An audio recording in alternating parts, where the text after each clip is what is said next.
Large crowds to its beaches this weekend. Fox 5's Teresa Priello shows us how store owners are ready for business to boom.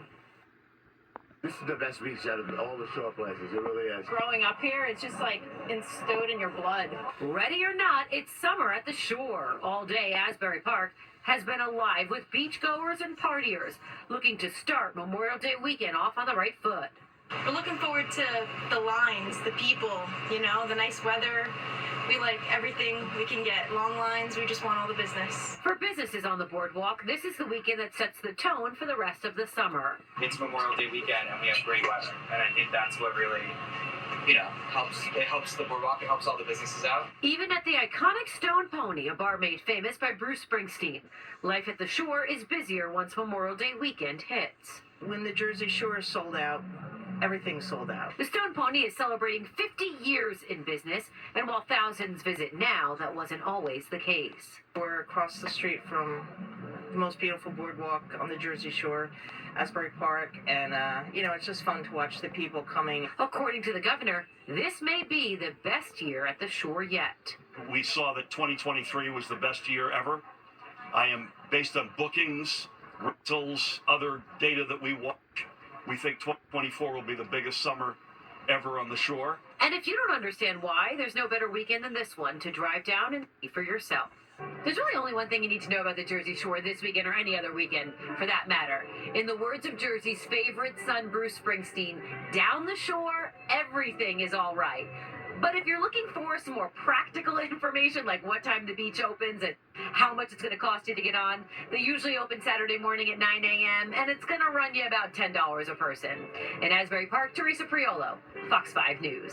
Good deal. All right, thank you, Teresa. Well, the New York City beaches open this Memorial Day weekend, and you can expect most of the lifeguard chairs to be filled. Mayor Adams announcing they've relaxed some of the requirements for lifeguards and increased their pay. They will now make $22 an hour, and all returning lifeguards will get a $1,000 bonus. All of this being done to address the shortages that have been felt over the past few years.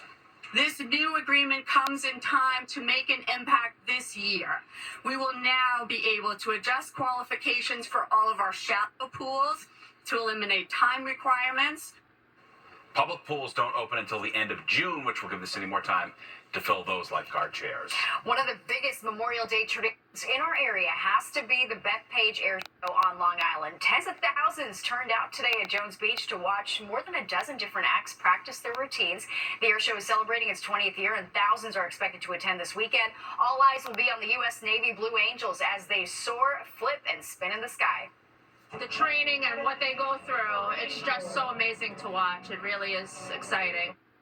The Bethpage Air Show will happen tomorrow and Sunday from 10 to 3. While it was a little bumpy for some passengers trying to get out of local airports today, at LaGuardia there have been 11 cancellations and 292 flight delays. At JFK there have been 10 cancellations, 276 delays, and pretty much the same story at Newark with 12 cancellations and 294 delayed flights. More than 2 million people expected to pass through New York airports this weekend. The CEO of Frontier Airlines is calling for a crackdown on people who fake a disability and use the free wheelchair service just to skip the security line. All right, Fox 5 Stephanie Bertini talked to travelers at LaGuardia who say they're not surprised by this abuse of special services. From LaGuardia Airport, Malia Scott is traveling on a plane to Orlando, Florida. She says she wasn't going to let an injury get in her way. My son is in a soccer tournament. Wheelchair access is helping her get through the airport quicker. This week, the CEO of Frontier Airlines said many people are taking advantage of the wheelchair access option. In a statement to Fox 5 News, a spokesperson for Frontier Airlines said, "We believe there is widespread abuse among passengers using wheelchair services to move to the front of security lines and obtain priority boarding on flights.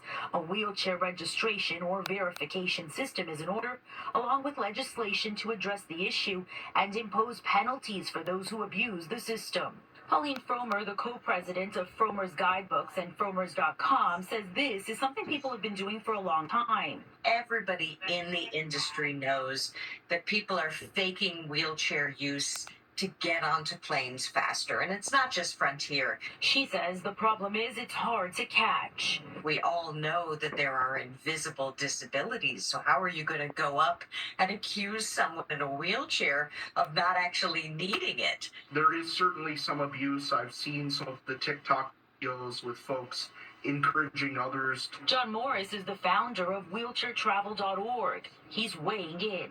I disagree that the issue is a rampant one.